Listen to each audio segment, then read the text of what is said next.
नमस्ते साथीहरू सम्पूर्णमा। आज एउटा सानो एउटा भिडियो बनाऊँ भनेर म यहाँ तपाईहरु समक्ष उपस्थित भएको छु। कुरा गर्मागर्मीकै हो। अहिलेको प्रतिनिधि सभा निर्वाचनको सङ्घारमा छ। मान्छे विश्वको जुनसुकै कुनामा रहे पनि बसे पनि उसलाई नेपाल आफ्नो देशको भविष्यको चिन्ता नहुने कुरै हुँदैन। फेरि अझ नेपालमा बस्नेलाई भन्दा विदेश बाहिर बस्नेलाई अलि विकसित मुलुकमा विकसित देशहरूमा बस्ने मान्छेलाई अझ झन् बढी चिन्ताको विषय हुन्छ, किनकि विश्व धेरै अगाडि बढिसकेको छ। हामी हामी चाहिँ उही घिसिपिटी राजनीतिमै अल्झिरहेका छौँ हैन। देशमा केही छैन। देशले मात्रै मान्छे बेच्ने कारखाना खोलेको छ। मान्छे बेच्ने कारखाना खोलेको छ। प्रत्येक वर्ष केही नभने लाखौँको सङ्ख्यामा देशबाट युवाहरू बाहिरिँदैछन्। यही तरिकाले हो भने एक दिन न एक दिन देश कङ्काल हुने अवस्था नआउला भन्न सकिँदैन। इभन अलिकति राम्रो देशले, अलिकति विकसित देशले, युरोप अमेरिकाले सजिलै भिजा उपलब्ध गराउने हो भने नेपाल करिब 2 हप्तामा खाली हुन्छ। यो ध्रुव सत्य कुरा हो। कोही पनि नेपालमा बस्न चाहँदैन। के कारण के भन्दा त निराश, राज्यप्रति निराश, राज्य चलाउने संयन्त्रप्रति निराशको यो एउटा उदाहरण हो। कोही पनि बस्नै चाहँदैन त्यो देशमा। किन त? त्यति राम्रो देश छ, हरेक कुरा के छैन नेपालमा? सबै कुरा छ। युरोपको भन्दा राम्रो मौसम छ हैन। धेरै कुरा हुँदै पनि मान्छे त्यहाँ बस्न चाहँदैन। किन भन्दा कारण यही हो कि भविष्यको चिन्ताले मान्छे त्यो देशबाट भागिरहेको छ र उतै पलायन भइरहेको छ। त्यो कहिल्यै नफर्किने गरी, त्यो देशमा कहिल्यै नफर्किने गरी बेला बेलामा भ्याकेसन मनाउन या त छुट्टीको समयमा कसैलाई आफन्तलाई भेट्न त्यो मान्छे त्यहाँ जान्छ। भोलिको दिनमा आफन्त पनि सकिँदै गएपछि त्यो मान्छे कहिल्यै पनि फर्किँदैन। त्यसले नेपाल भन्ने देशै बिर्सिन सक्छ।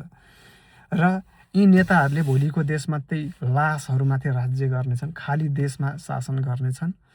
त्यही भएर अहिले नयाँ किरणको उदय भएको छ, नयाँ आशाको किरणको उदय भएको छ। त्यो आशाको किरणलाई मर्न दिनु हुँदैन। सबैले तेरो पार्टी मेरो पार्टी भन्दा माथि उठेर, तेरो यो पार्टी मेरो ऊ पार्टी भन्दा माथि उठेर परिवर्तनको पक्षधार भएर नेपाललाई यो कालो युगबाट एउटा उज्यालो युगमा प्रवेश गराउनको लागि, हुन त मान्छेले शान्तिपूर्ण 12 बुझे शान्तिपूर्ण सम्झौतापछि पनि त्यही आश गरेका थिए। जनयुद्धबाट माओवादी सत्तामा आएपछि त्यही आशा गरेका थिए। तर ती मान्छेहरू खासैमा देश बनाउन आएका होइन रहेछन्। सत्तामा पुगेपछि हुन त सबैजना त्यस्तै हुने हुन्। अब अहिलेका नयाँ भनिँदा त्यो किसिमका अलिकति छैनन्, किनकि पढे लेखेका छन्। जमाना डिजिटल दुनियाँमा गइसकेको छ। संसार डिजिटल दुनियाँमा गइसकेको छ। 10 वर्षमा संसारले धेरै ठुलो फड्को मारिसकेको छ। त्यो भए हुनाले अलिकति हामीले सोचेर बुद्धि पुर्याएर विचार गरेर अहिले नयाँ परिवर्तनको लहरमा हामीले पनि लहर मिलाएर मेरो तेरो केही नभनिकन रासोपा एउटा बहुमत ल्याउने पार्टीलाई, एउटा बहुमत कुन चाहिँ पार्टीले ल्याउन सक्छ त्यो पार्टीलाई हामीले सहयोग गर्नुपर्छ। किनकि अरू पार्टीमा पनि सबै नराम्रा मान्छे छन् भन्न सकिँदैन।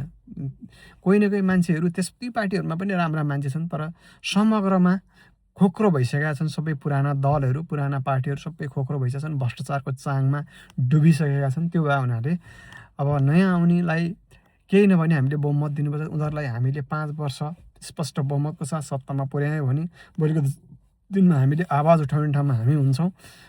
त्यो भए हुनाले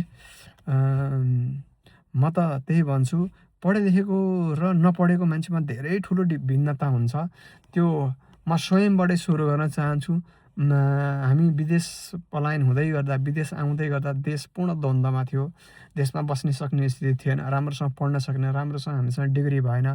भोलिको अहिलेको जस्तो यस्तो यो 20 वर्ष अगाडि यो खालको चाहिँ एजुकेसन सिस्टम पनि अलि थिएन। त्यो भयो हुनाले विदेशी न बाध्य पनि भइयो। विदेशमा आएर बस्यो, पढिया थिएन, खासै त्यस्तो केही उपलब्धिमूलक केही कार्य पनि भएन। तर अस्ति आउने युवाहरू जो चाहिँ आइटी सेक्टरमा काम गरेर आउनु भएको छ, आइटी सेक्टर पढ्न आउनु भएको छ, होटल म्यानेजमेन्ट पढ्न आउनु छ, कुनै पनि विषयमा पढ्न आउनु भएको छ, उहाँहरूको प्रगति उन्नति एकदम चाँडै हुन्छ। त्यस्तै हो, पढे लेखेर नपढेको मान्छेको भिन्नता यही हुन्छ। हस्त धन्यवाद।